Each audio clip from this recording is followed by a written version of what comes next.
దేవుని నామానికి మహిమ కలుగును గాక. కూడి వచ్చిన మీ అందరికీ మన రక్షకుడును యేసుక్రీస్తు నామములో శుభాది వందనాలు తెలియజేసుకొనుచు అందరికీ ప్లామ్ సండే. ఎందుకంటే ఈ దినాన ఎక్కడ చూసినా అందరూ ఆనందంతో సంతోషంతో సంఘాల్లో నిండిపోయారు. ఇంతకుముందు మన కంటే ముందు వర్షిప్ చేసుకున్న వారు వెళ్తుంటే వారు ఎంత సంతోషంతో వారి బట్టలు వారి కోలాహలం, ప్రతి ఆదివారం అంతా జనాభా ఉండదు, కానీ ఈ దినాన చాలామంది ఉన్నారు. ఇక్కడే అని కాదు, ఎక్కడ కూడా చూసినా ఈ దినాన చాలామంది కూడా సంఘాల్లో కూడుకుంటారు.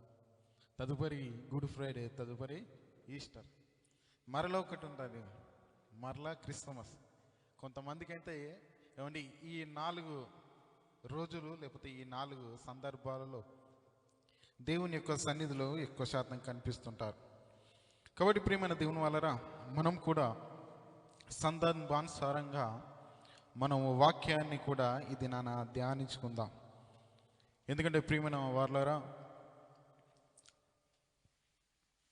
ప్లామ్ సండే అని, మట్టల ఆదివారపు దినమని చాలా సందర్భాలుగా చాలా రీతులుగా ప్రపంచమంతా కూడా ఈ దినాన్ని సెలబ్రేట్ చేసుకుంటుంది. ఏంటి దీని వెనకాల కారణము అనగా, యేసుక్రీస్తుల వారు యెరూషలేములోనికి ప్రవేశిస్తూ ఒక ప్రత్యేకమైన రీతిలో వెళ్ళాడు అని ఆ వెళ్ళిన సందర్భాలను గుర్తు చేసుకుంటారు. అందులో 3 రీతులు మనకు కనబడతాయి. 3 ప్రధానమైన కొన్ని సందర్భాలు కనబడతాయి. మొదటిది ఏంటంటే గాడిద, అవన్నీ గాడిద కనిపిస్తుంటుంది. రెండవది మట్టలు, అంటే ఖర్జూర కొమ్మలు, వస్త్రాలు. మూడవది జనాల కేకలు కనిపిస్తుంటాయి. ఈ 3 సందర్భాలు మనకు ఈ యొక్క ప్లామ్ సండే అనగా లేకపోతే ఈ యొక్క మట్టల ఆదివారం దినాన ఎక్కువ శాతం అందరూ కూడా ధ్యానించే సందర్భాలు, ప్రాముఖ్యంగా మనకు కూడా కనిపించే సందర్భాలు ఇవి మనకు కనిపిస్తుంటాయి. కాబట్టి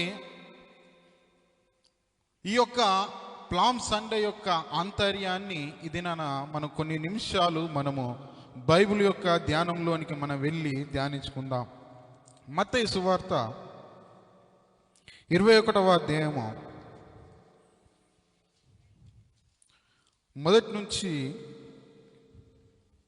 5 వచనాల వరకు మనము చదువుకొని తదుపరి మన ముందు వచనాలు మనం చదువుకుందాం.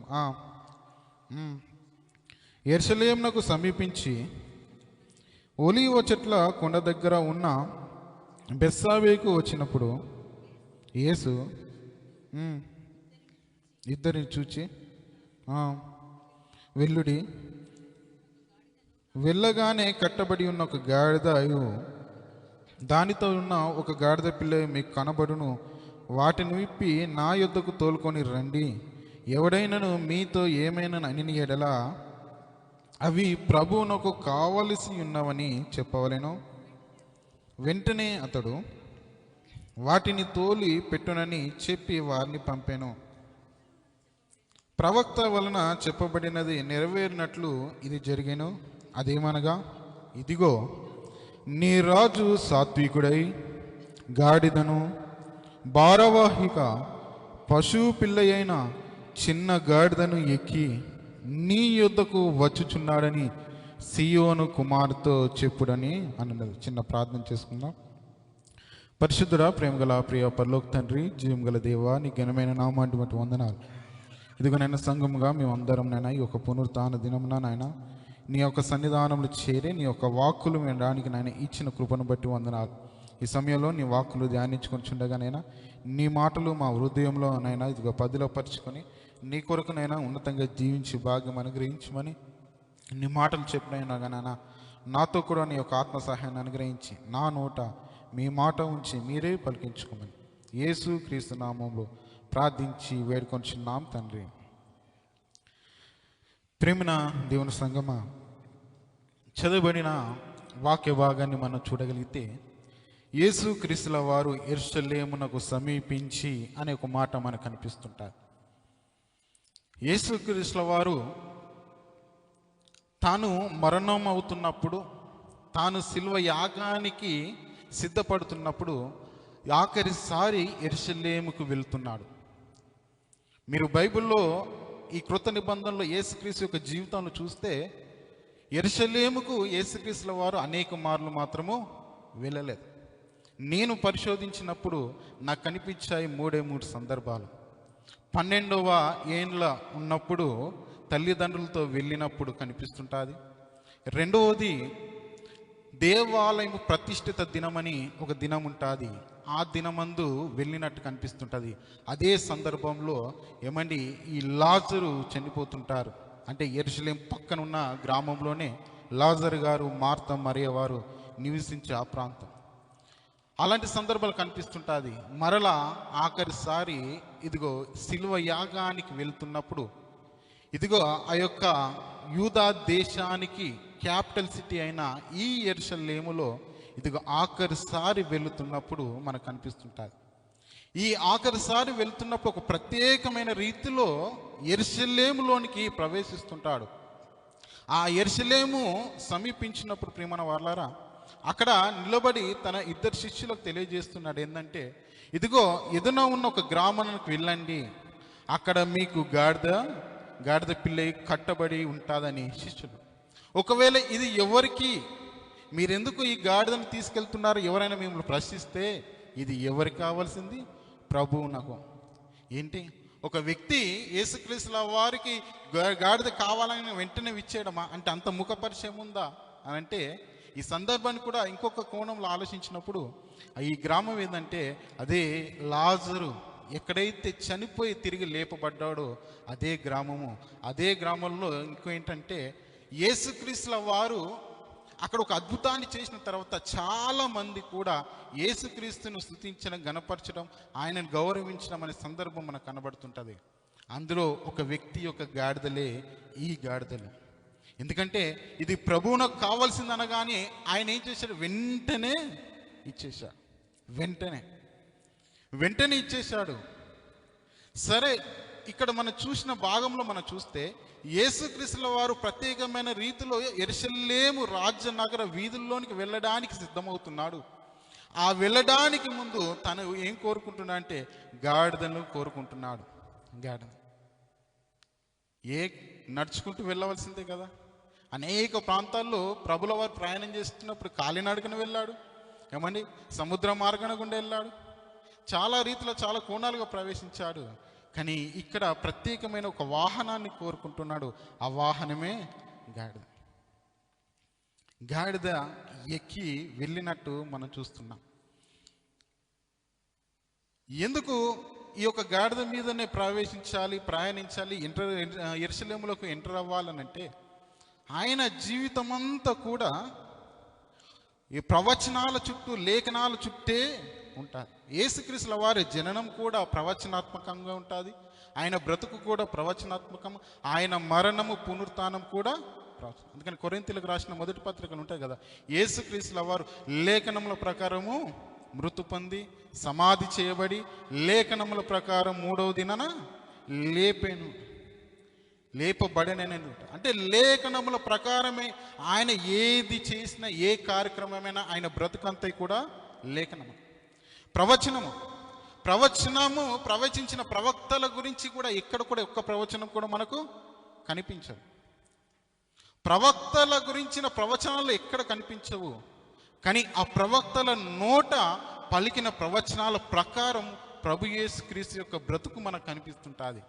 ఇక్కడ కూడా యేసుక్రీస్తుల వారు ఒక ప్రవచనాన్ని నెరవేర్చడానికి ఇదిగో తాను చివరిసారి యెరూషలేములోకి ఎంటర్ అవుతున్నప్పుడు ఒక వాహనాన్ని కోరుకుంటున్నాడు. ఇంతవరకు మనం చదివినాం కదండి, జకరియా గ్రంథము 9వ అధ్యాయం 9వ వచనములో ఆ ప్రవచనం యొక్క నెరవేర్పును యేసుక్రీస్తుల వారు చూస్తున్నట్టు కనిపిస్తుంటుంది. చూడండి ఆ మాట, జకరియా గ్రంథము 9వ అధ్యాయం 9.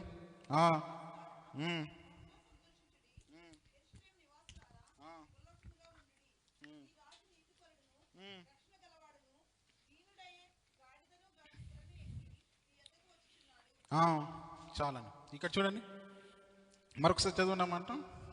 సియోను నివాసులారా బహుగా సంతోషించుడి, యెరూషలేము నివాసులారా ఉల్లాసముగా ఉండుడి.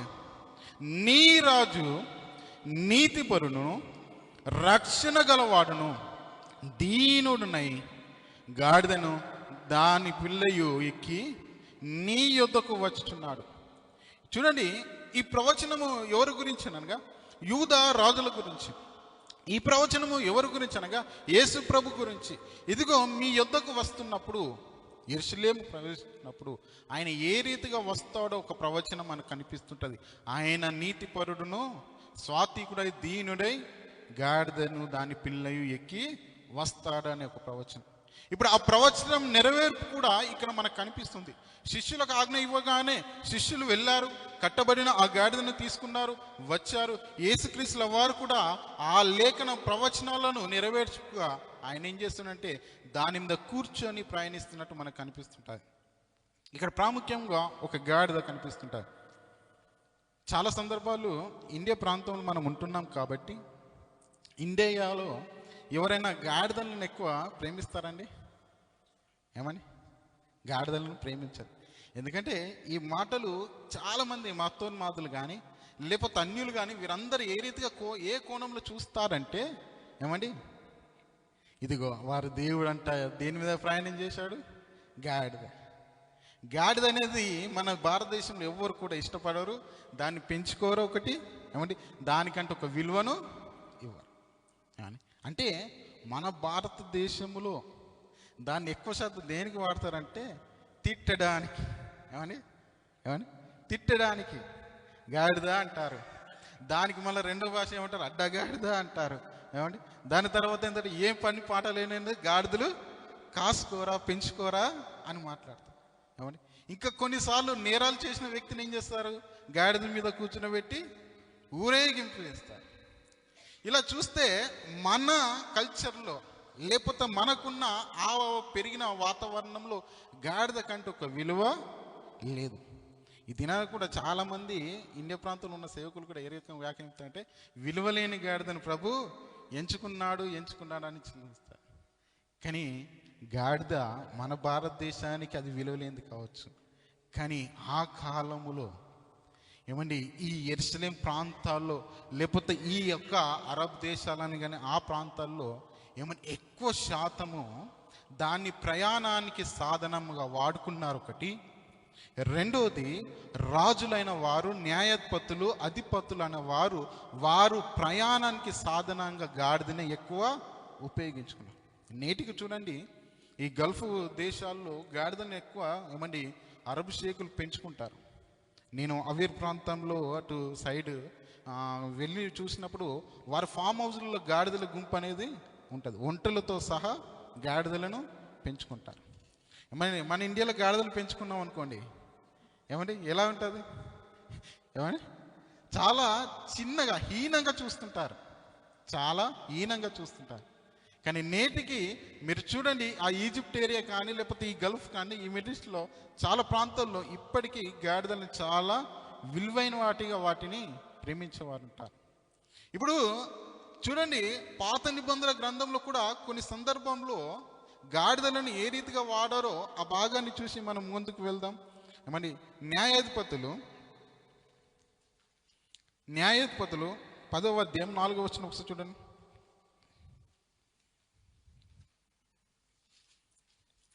న్యాయాధిపతులు 10వ అధ్యాయం 4వ వచనం. అతనికి 10 మంది కుమారులను 30 మంది కుమారులుండెను.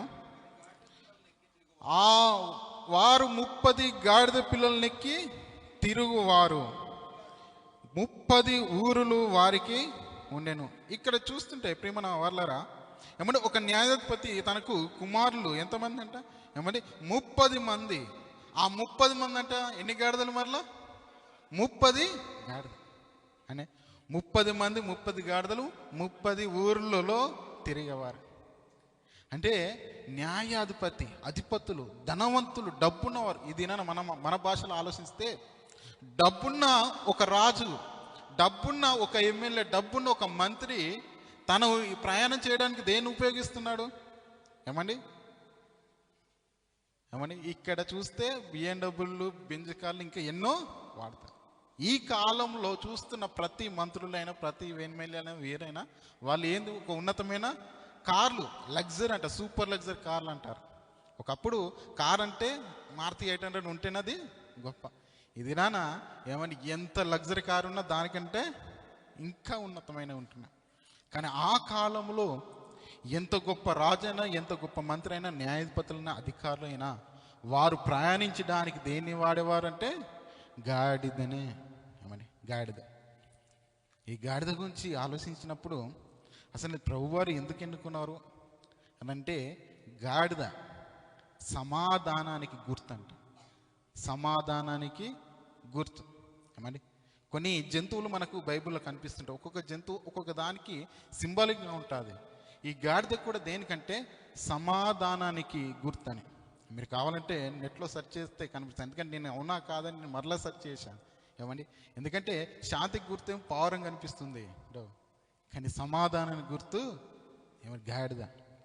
ఈ రీతిగా ఆ కాలంలో ఈ గాడిద మీద ప్రయాణించే వారు న్యాయాధిపతులుగా కనిపిస్తున్నారు. ఇంకొక మాట కూడా చూడండి, ఇదే న్యాయాధిపతులు 12వ అధ్యాయము 14వ వచనం కూడా.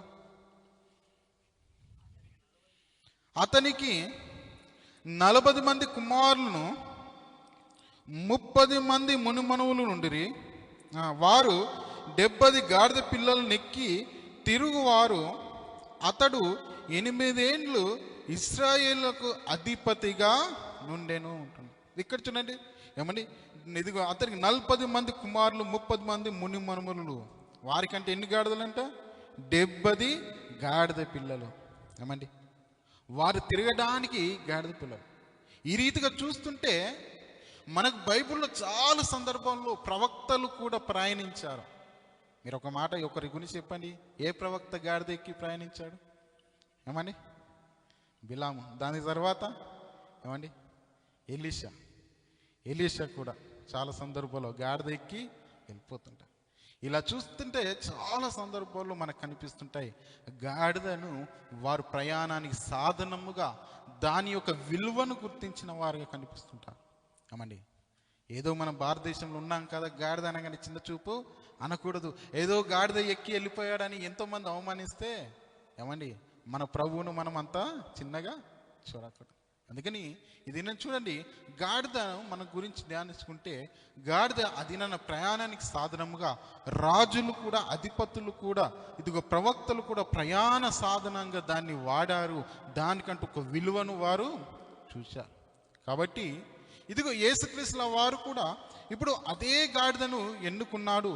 ఆ గాడిద మీద యెరూషలేములో గుమ్మములలో ప్రయాణిస్తున్నప్పుడు ఇదిగో అక్కడ జరిగిన కొంత సందర్భాన్ని మనం చూసి మనం ముందుకెళ్దాం. చూడండి మత్తయి సువార్త 21వ అధ్యాయము 7వ వచనం చుట్టూ కిందకు చదవండి. జనసమూహములోను అనేకులు 7వ వచనం. ఆ గాడిదను దాని పిల్లను తోలుకొని వచ్చి వాటి మీద బట్టలు వేయగా ఆయన బట్టల మీద కూర్చుండెను. జన సమూహములోను అనేకులు తమ బట్టలు దారి పొడవున పరిచిరి. కొందరు చెట్ల కొమ్మలు నరికి దారి పొడవున పరిచిరి. జన సమూహములలో ఆయనకు ముందు వెళ్చిన వారు వెనుక వచ్చుచుండిన వారు దావీదు కుమారునికి జయము, ప్రభు పేరిట వచ్చువాడు స్తుతింపబడును గాక, సర్వోన్నతమైన స్థలములో జయము అని కేకలు వేయిచుండిరి. యేసుక్రీస్తుల వారు ఈ యొక్క గాడిదను ఎక్కిన తర్వాత ఇదిగో జనసమూహం అంతా ఏం చేస్తున్నారు? బట్టలు పరుస్తూ ఏమండి ఆ యొక్క కొమ్మలతో, చెట్ల కొమ్మలతో ఏమండి ఏం చేస్తున్నారంటే ఇదిగో జయము జయమని పలుకుతున్నారు. ఇప్పుడు యేసుక్రీస్తుల వారు అనేక మార్లు నడుచుకుంటూ వెళ్ళినప్పుడు ఏ జనాలు కూడా బట్టలు పరవలేదు, ఏ జనాలు కూడా చెట్ల కొమ్మలు ఊపలేదు. ఆయన అనేక చోట ఎక్కడికి వెళ్ళినా జన సమూహం అనేది వచ్చేది. ఆయన ఒక ఇంటిలోనికి వెళ్తే ఇల్లు చుట్టూ కూడా జన సమూహము. ఆయన ఇదిగో సముద్ర మార్గం, సముద్రం దగ్గర ఉంటే అక్కడ జన సమూహం. ఆయన ఎక్కడ ఉంటే అక్కడ జన సమూహమే ఉండేది. కానీ ఎక్కడ కూడా ఆ యేసు ప్రభుల వారిని గౌరవించినట్టు మనకు కనిపించదు. ఇట్లా బట్టలేసి ఆయనకు జేజేలు కొడుతున్నట్టు. మరి ఈ సందర్భంలో యెరూషలేములోనికి ప్రవేశించగానే, ఆయన గాడిద ఎక్కగానే, ఇప్పుడు ఈ యొక్క యూద ప్రజలు, యెరూషలేములో ఉన్న ఇశ్రాయేలు యేసు ప్రభుల వారికి జయాలు జయాలు లేకపోతే జేజేలు ఎందుకు కొడుతున్నారని ఆలోచించినప్పుడు, ప్రేమన దేవుని వల్లరా, పాత నిబంధన గ్రంథంలో కొన్ని సందర్భాలు ఉంటాయి. ఏంటంటే ఇజ్రాయేల్ రాజుగా లేకపోతే యూదుల రాజుగా పట్టాభిషేకం చేయడానికి గాడిద మీద కూర్చునబెట్టి ఏం చేసేవారు? ఊరేగించేవారు. చూస్తారా? మొదటి రాజుల గ్రంథము 1వ అధ్యాయము 33వ వచనం చదవండి.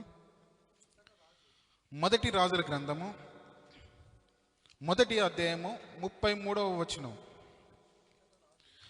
అంతటా రాజు, మీరు మీ ఏలిన వాడైన నా సేవకులను పిలుచుకొని పోయి నా కుమారుడైన సొలొమోనును నా కంచెర గాడిద మీద ఎక్కి గియోనుకు తీసుకొని పోయి యాజకుడైన సోదోకును ప్రవక్త అయిన నాతానును అక్కడ ఇజ్రాయేల్ మీద రాజుగా అతనికి మీరు పట్టాభిషేకము. ఇక్కడ చూడండి, దావీదు గారు తన కుమారుడైన సొలొమోనుకు ఇదిగో రాజుగా పట్టాభిషేకం చేయడానికి కొన్ని విషయాలు సెలవిస్తున్నాడు. ఏంటంటే, ఇదిగో కంచెర గాడిద మీద తనను తీసుకెళ్ళాలి. ఎవరు? ప్రవక్తలు. ఇదిగో ఆయనను కంచెర గాడిద మీద ఎక్కించి తీసుకెళ్ళి పట్టాభిషేకము చేయించాలి. అంటే గాడిద మీద ఎక్కి తీసుకెళ్ళగానే దానిని రాజుగా గుర్తిస్తూ తనకేం చేయాలంటే పట్టాభిషేకం చేసి జేజేలు కొట్టాలి. 38వ వచనం కూడా చూడండి, 38. కాబట్టి యాజకుడైన ప్రవక్త అయిన నాతానును యెహోయూదా కుమారుడైన కెరేతీయులను రాజైన దావీదు కంచెర గాడిద మీద సొలొమోను ఎక్కించి గీహోనునకు తీసుకొని రాగా, యాజకుడైన సదోకు గుడారములో నుండి తైలపు కొమ్మును తెచ్చి సొలొమోనునకు పట్టాభిషేకము చేసెను. అప్పుడు వారు బాగా ఊదగా కూడిన జనులందరూ రాజైన సొలొమోను చిరంజీవిగా కానీ కేకలు వేసిరి. ఏమని? కేకలు వేసిరి. ఇక్కడ చూస్తుంటే ప్రేమన దేని వలరా, రాజుగా పట్టాభిషేకం చేసినప్పుడు వారిని ఏ రీతికి తీసుకువెళ్ళవారంటే, ఇదిగో గంచెర గాడిద మీద ఊరేగింపుగా తీసుకెళ్ళేవారు. ఊరేగింపు. మీకు సందర్భాలు కొన్ని గుర్తు చేస్తాను. ఉదాహరణ రీతిగా మనము ఇండియాలో కొన్ని ఊరేగింపులు చూస్తుంటాం. ఊరేగింపులు ఏమండి, ఒక ఎమ్మెల్యేగా గెలిచిన వ్యక్తి కానీ, ఏమండి ఒక మంత్రికి గెలిచిన వ్యక్తి ఏం చేస్తుంటారు? కార్యకర్తలు అనేవారు ఏమండి తనను ఏమంటే ఒక వాహనం మీద ఎక్కించి ఏమండి జేజేలు కొట్టుకుంటూ పూల వర్షం కురిపించుకుంటూ ఏం చేస్తారు? ఊరేగింపు చేస్తారు. ఎందుకు? తను గెలిచాడు, మా నాయకుడిగా గెలిచాడని ఆ నాయకుడిని ఏం చేస్తారు? ఊరేగింపు చేసుకుంటూ తీసుకెళ్ళిపోతుంటారు.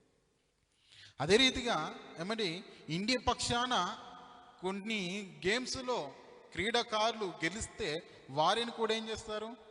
ఊరేగింపుగా తీసుకెళ్ళిపోతుంటారు. ఊరేగింపు అంటే గెలిచిన వ్యక్తి, ఇదిగో వారు అనుకున్న రీతిగా గెలిచిన వ్యక్తిని ఊరేగింపుగా తీసుకెళ్తుంటారు.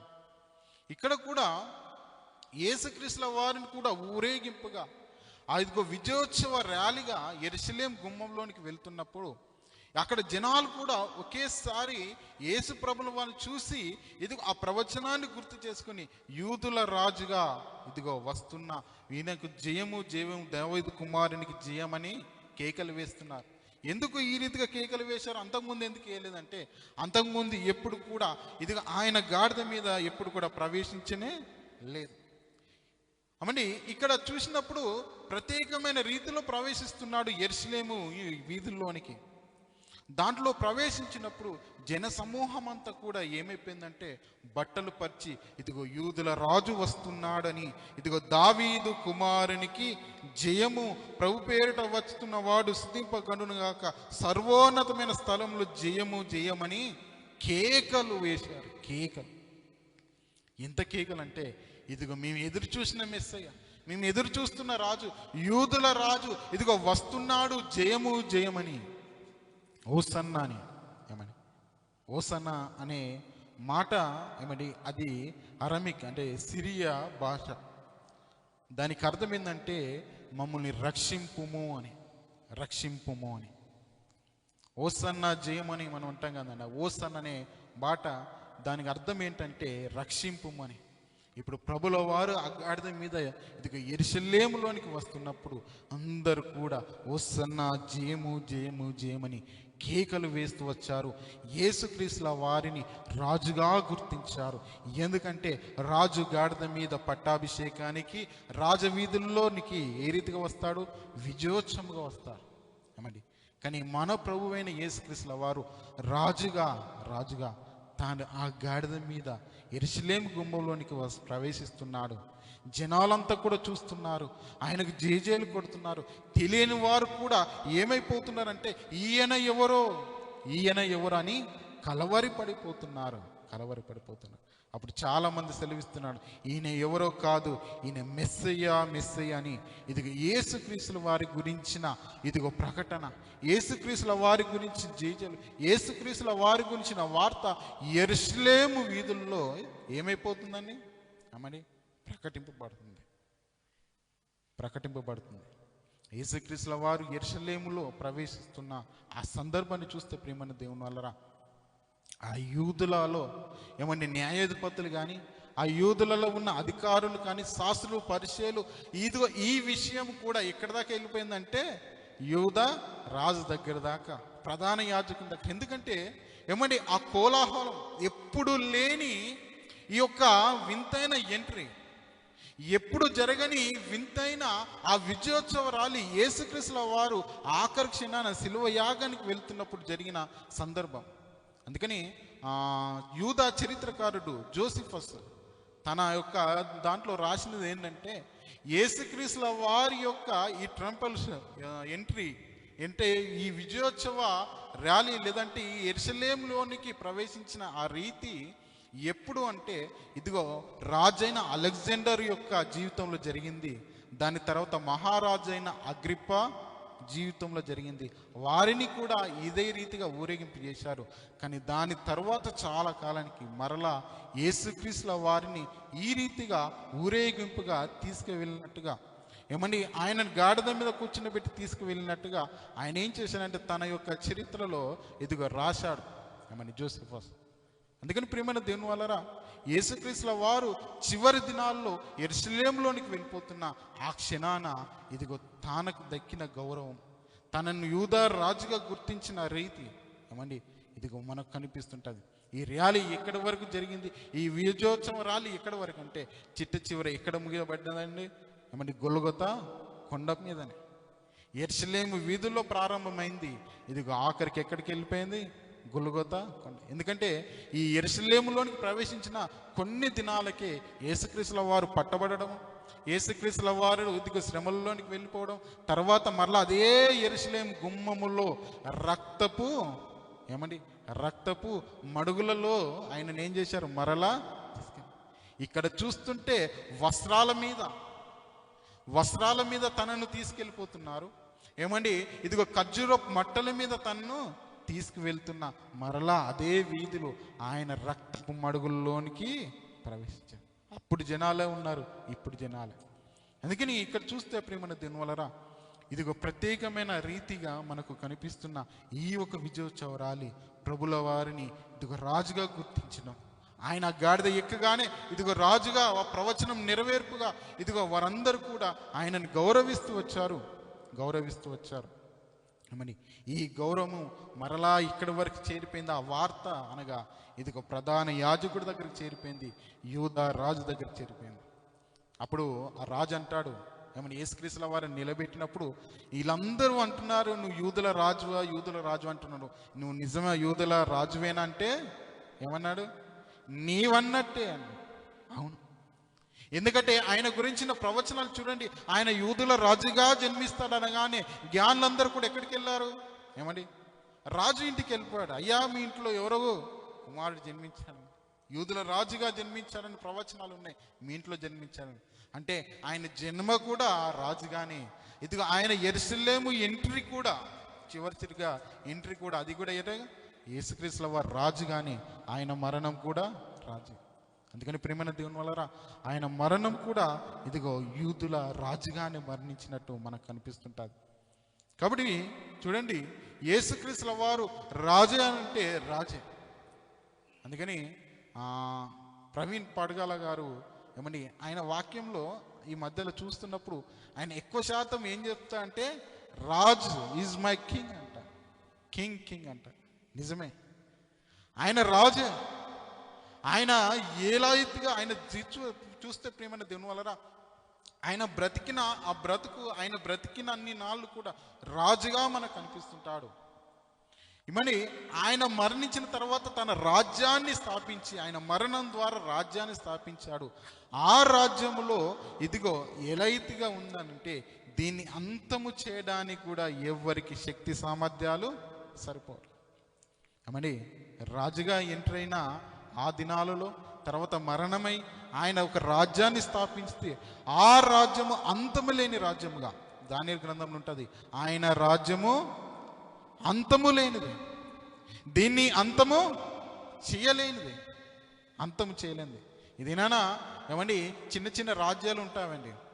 సైనికులు చనిపోయినంత మాత్రాన ఏమండి ఆ యొక్క రాజ్యం అనేది కనుమరుగైపోతుందా? ప్రపంచ పటంలో ఉండదా? ఏమండి చాలా సందర్భాలు యుద్ధాలు జరుగుతుంటాయి. యుద్ధాలు జరిగినంత మాత్రాన ఆ దేశాలు ప్రపంచ పటంలో నుండి ఎప్పుడు కూడా తీసివేయబడదు. 10 మంది సైనికులు చనిపోయినంత మాత్రాన దేశం అనేది నాశనం అనేది కాదు. దేశం అనేది నాశనం అయ్యేది కాదు. ఏమండి కానీ క్రీస్తు యొక్క సామ్రాజ్యంలో ఏమండి క్రీస్తు యొక్క సామ్రాజ్యంలో సైనికులైన వారు ఎంతమంది చనిపోయినా ఈ రాజ్యం మాత్రము అంతమయ్యేది కాదు. ఒకవేళ అంతం చేద్దామనుకున్నారు, అంతం చేయాలనుకున్నారేమో, ఇదిగో అంతం చేద్దామని ఈ ప్రయత్నాలు ఎన్ని సాగినా ఏమన్నా ఆనాటి నుండి నేటి వరకు ఎంత సాగినా ఏమన్నా అవుతుందా అండి? ఆ దినాన్ని అనుకున్నారేమో, ఇదిగో రాజుగా యెరూషలేము గుడులోనికి వచ్చాడు, అక్కడ ఉన్న ప్రజలంతా కూడా జేజేలు కొట్టారు, ఇదే రాజును చంపేస్తే ఈ రాజ్యం ఏమైపోతుంది? ఏమని రాజ్యం ఏమైపోతుంది? అంతమైపోతుందని. యూదుల రాజు నీవేనంటే అవునన్నాక ఈ రాజును సిలువేసేయండి, చంపేయనని. ఏమని ఆ రాజు చనిపోయినంత మాత్రం రాజ్యం అనేది పాడే. ఇది నాన్న సేవకులను చంపినంత మాత్రాన ఈ రాజ్యం అనేది ఏమని వ్యాప్తించకుండా, లేకపోతే ఈ రాజ్యం అనేది అంతమవుతూ ఉంటుందండి? ఉండేనే ఉండదు. ఏమండి సైనికులు 10 మంది చనిపోతే 100 మంది సైనికులు వస్తారు, 100 మంది సైనికులు చనిపోతే 1000 మంది సైనికులు వస్తారేమో, కానీ ఈ రాజ్యానికి అంతమనేది లేదు. కాబట్టి ప్రియమైన దేవుని వల్ల చూస్తుంటే ఇక్కడ ఇదిగో ఆయన రాజుగా రాజుగా ఆయన తనకున్న అధికారాన్ని, తనకున్న ప్రవచనాన్ని నెరవేర్పుతావు ఇదిగో విజయోత్సవరాలిగా యెరూషలేము వీధుల్లోనికి వచ్చినట్టు మనము చూస్తున్నాం. అందుకని అందరూ కూడా గెలిచిన తర్వాత, విన్ అయిన తర్వాత ర్యాలీలు సంబరాలు చేసుకుంటారు. కానీ యేసుక్రీస్తుల వారి యొక్క జీవితంలో చూడండి, ఆయన మరణానికి సిద్ధమవుతున్నప్పుడు, ఆ శిలువ యాగానికి సిద్ధమవుతున్నప్పుడు ఇదిగో ముందుగానే ఆ విజయోత్సవ ర్యాలీగా ఏమవుతున్నాడు? ఆ యెరూషలేము వీధుల్లోనికి ప్రవేశిస్తున్నాడు. కాబట్టి ప్రియమైన దేవుని వలన ఇంకా ఒక మాట చూద్దాం. యోహాను సువార్త 12వ అధ్యాయము 13వ వచనం.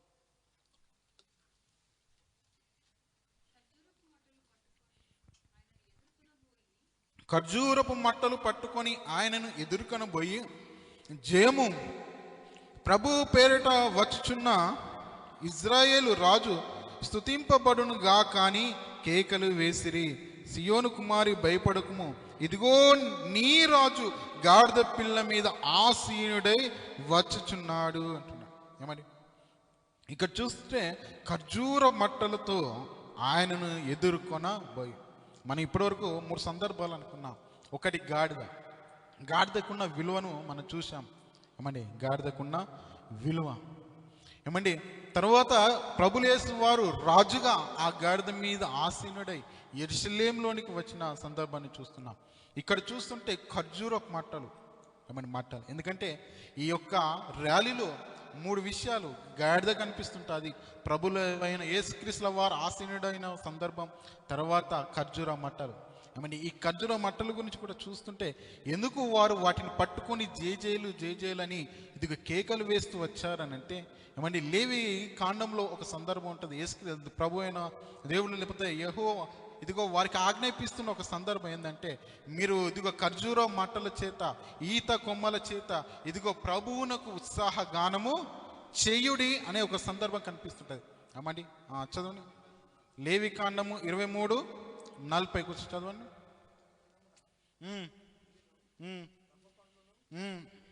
ఈత మట్టలను, గొంజి చెట్ల కొమ్మలను,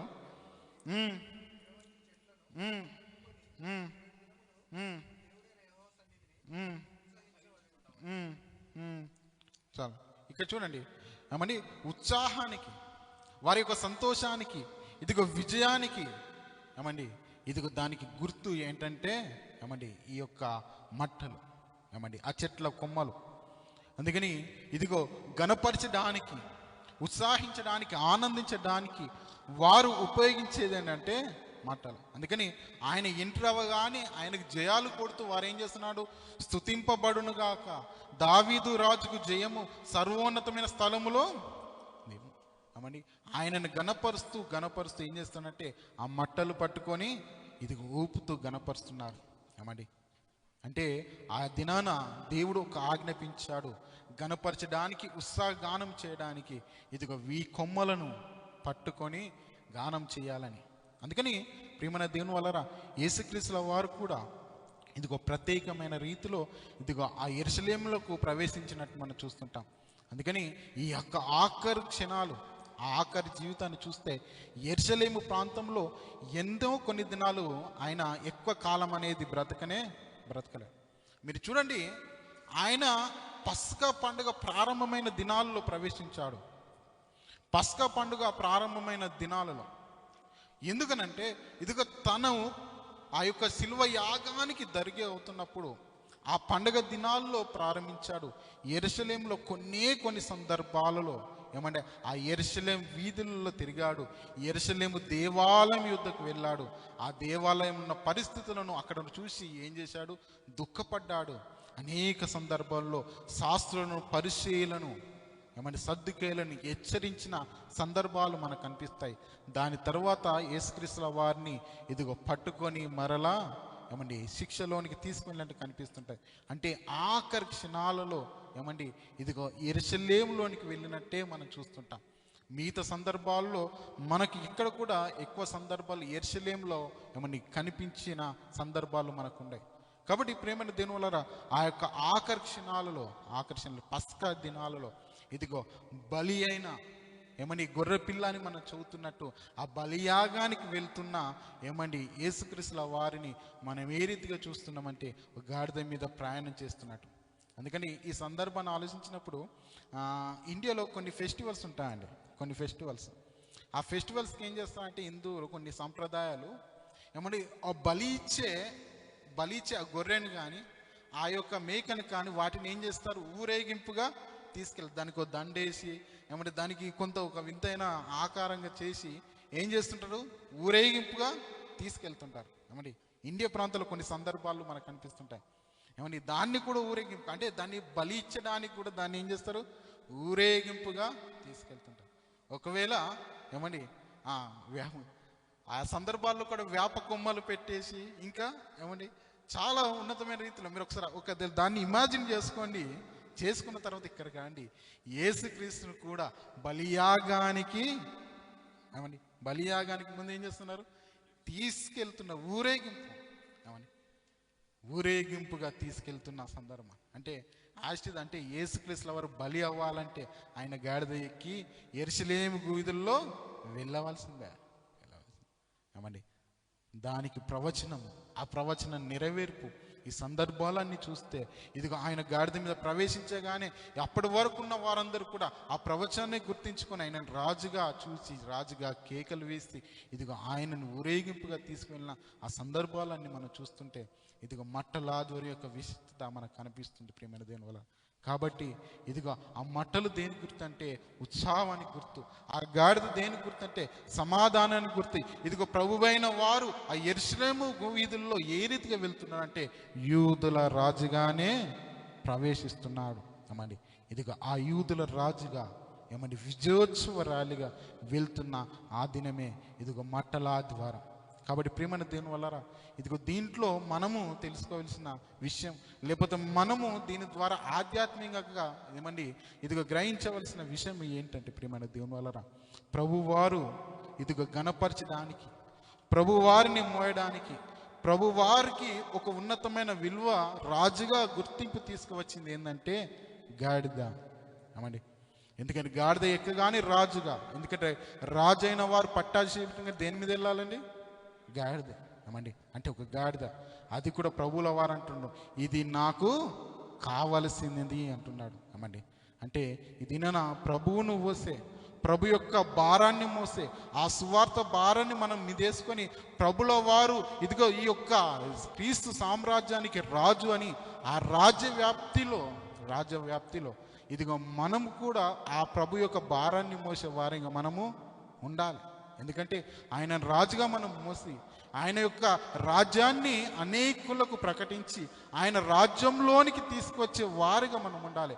ఒకవేళ ఆయన రాజుగా ఎప్పుడు గుర్తిస్తారంటే ఇదిగో గాడిద మీద ఎక్కినప్పుడు, అనగా అలాంటి సమాధానమైన గుర్తు మన గాడిదగా ఇదిగో మనము అలాంటి భారాన్ని క్రీస్తు యొక్క భారాన్ని మోసేవారిగా ఉండాలి. ఒకవేళ నిన్ను ఎవరైనా గాడిద అని అన్నారనుకోండి, వారిని ఇంకో రెండో మాట అడ్డగాడిద అని మాత్రము అనకూడదు. ఎందుకంటే గాడిద అనగానే అది సమాధానానికి గుర్తు. ప్రభుల వారు ఎక్కిన వాహనము, అది ప్రభుల వారిని మోసిన ఒక ఉన్నతమైన జంతువుగా మనం ఏం చేయాలి? దాన్ని అని ఆనందం స్వీకరించాలి. నన్ను గాడిదంటావురా అని మరలా తిరిగి ఏమంటావు? అడ్డగాడిద అంటారు. కానీ అలాంటివి కాకుండా ప్రభుల వారి యొక్క రాజ్యాన్ని ఆయన రాజుగా ఊరేగించే స్థితిలో మనం ఉండాలి. ఈ దినాన చంపడానికి వెనకాడట్లేదు ఏమండి. ఆ చంపినంత మాత్రాన ప్రభు యేసు రాజ్యం మాత్రము ఆగిపోదు. ఇది అంతము లేనిది, ఎవరు అంతము చేయలేని. నువ్వెంతకాలం ప్రభును రాజుగా నువ్వు ఊరేగిస్తావో ఆ రాజ్యాన్ని చూసి ఎంతమంది ఈ రాజ్యంలోనికి రావాలనుకుంటారో ఏమండి, నీవు మోసే నీ భుజాల మీదనే సువార్త భారం అనేది ఉన్నది. కాబట్టి దాన్ని నువ్వు మోసి ఆయన యొక్క రాజ్యంలో అనేకులను చేర్చేవారిగా, ఆయన రాజ్యం అంతములేని రాజ్యంలో అనేకులను సైనికులుగా, సేవకులుగా, పనివారిగా చేసే బాధ్యత మన మీద ఉంది. కాబట్టి అలాంటి స్థితిలో మనముండి ప్రభువును గణపరుస్తూ, ప్రభువును ఇదిగో హెచ్చిస్తూ, ఆయనకు జయాలుగా ఆయనను స్తుతిస్తూ గణపరిచే వారంగా మనం ఉండాలని కోరుచున్న మాటలు ముగిస్తున్నా.